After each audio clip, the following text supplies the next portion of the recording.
Magandang araw sa inyong lahat. Nandito nga pala tayo guys sa sa Czech Republic, at ito approaching tayo sa tunnel nila. At ang speed limit dito sa tunnel na yan is 60 lang guys. So kailangan natin sundin kasi meron yung speed camera sa taas na kapag lumampas ka sa speed na limit is magkaka-violation ka. Kaya chill drive lang tayo dyan para hindi tayo magkaroon ng violation.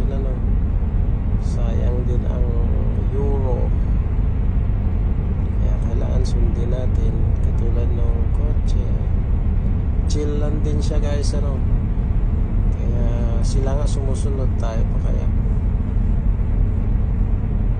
para hindi rin tayo magka-violation. Yun, kaya chill drive lang tayo dyan. Ayun, malapit na tayo tatagos sa isang tunnel.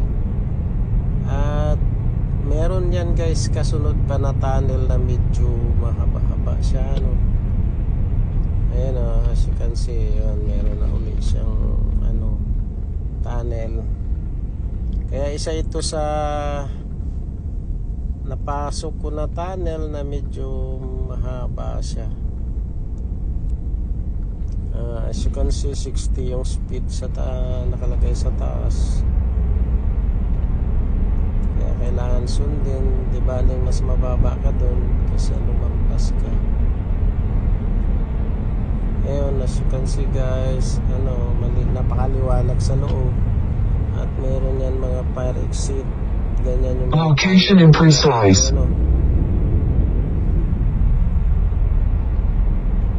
Daan-daan lang tayo dyan hanggang sa makalabas tayo dyan. And then pag nakalabas na tayo dyan, back to normal na yung takbo. Pwede ka na mag 85, 89 kasi ang maximum naman na speed sa motorway or highway or expressway nila is 90. Pero hindi naman tayo lumalagpas ng 90 kasi may mga speed camera nga, or kaya minsan merong mga pulis na may mga speed gun na babantay sa highway. So wala kang ligtas kapag ka natsambahan na may mga nagtatagong pulis na kapag ka natutukan ng speed gun yung speed mo and then lumampas ka, kahit papalusong yan, walang excuse.